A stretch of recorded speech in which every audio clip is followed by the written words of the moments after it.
The good news you so wish for might take longer than you think you can bear. So what do you do during this waiting period is what matters the most. You have to train yourself to cope during the waiting period. And how you do that is to be patient, knowing that there is the expectation of good news in the future. Once you have a vision of who you'd like to be, do not lose sight of it, but keep pushing till you get there. Joseph in the Bible already knew his future from his vision, but if not because of how much he reverenced God and believed in him, he could have easily lost sight of who he would be in the future because every bad thing that kept happening to him. You should not get distracted by the things happening to you.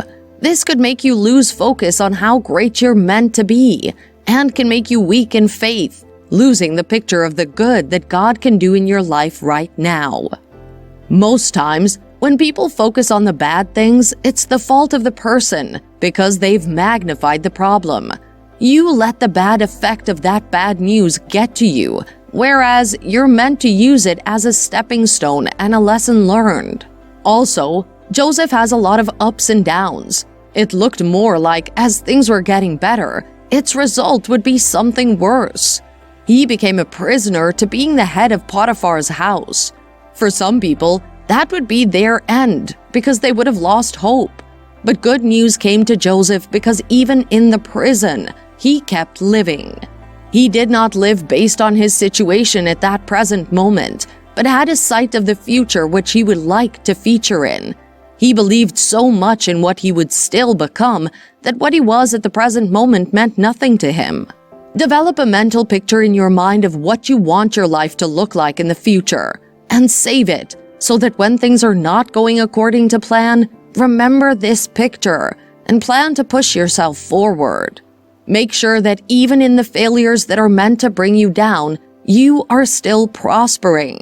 Amid the pain and struggles, you have to keep living because the call of good news is almost here, which would be a breakthrough from all this negativity. Another biblical example of how to wait for good news is the story of Hannah. Hannah was believed to be a barren woman, but when she prayed earnestly to God, He heard her cries and gave her a son. The Bible says that the effectual, fervent prayer of a righteous man avails much. You have to know how to make use of prayers to speed up your good news. There are different accounts of delays in the Bible and how they were sped up through prayers. When you want good news, keep praying for it, and do not stop till you get your answer. When you stop, it's more like you're giving up on the fact that that situation can change, and you're beginning to accept the fact that there is no solution in hand. During the waiting time, keep praying till the call of good news is answered in your life. Hannah did not stop praying till she got her son, and neither should you stop till you get your answers. Albert Einstein is one of the greatest, if not the greatest scientist to have lived, but his early life was not a bed of roses. It was filled with failures and disappointments that should have affected him, but the latter is greater. Albert had to fight against the odds to earn the title of greatness. He was good in math and physics, but in his entrance exam, although he performed well in both subjects, his performance in other subjects was unsatisfactory, and the overall result was considered academically poor. His academic brilliance was far from what he is considered today. He struggled to maintain even average scores during his graduation. His reputation as a student was awfully poor in the teachers' eyes, and they never took him seriously. After graduation from the institute, he shocked everyone with how well he was doing.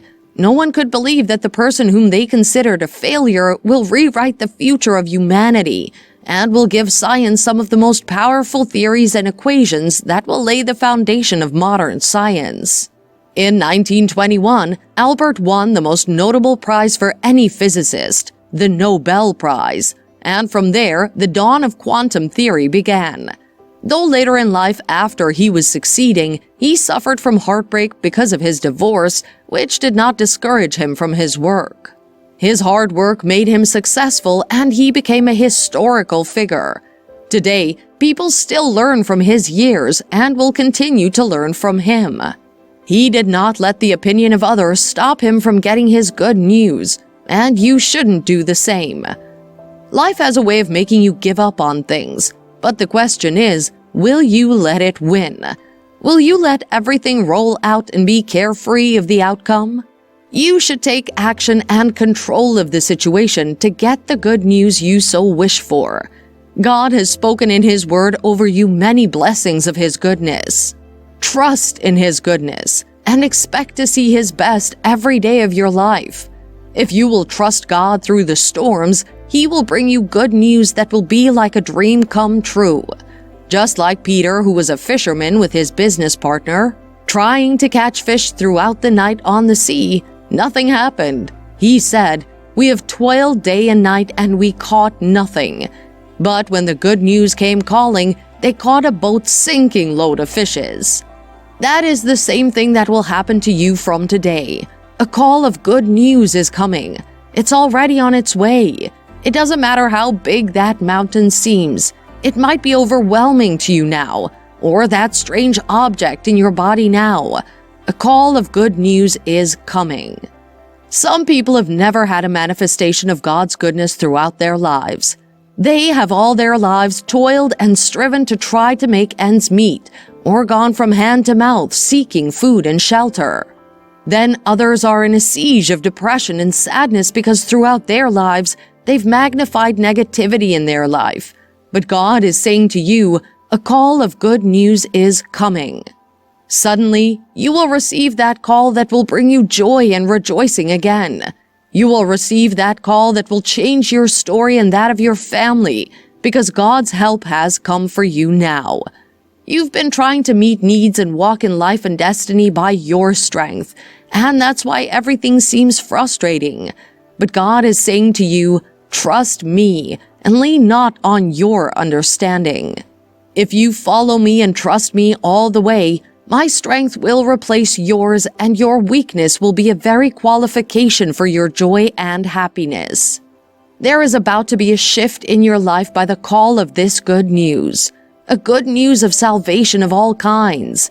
A good news of glory. A good news of restoration. A good news of lifting, because God is working in your midst and confirming His goodness in your life with physical manifestations. See the call of good news coming, expect it, and experience joy in the place of your tears today.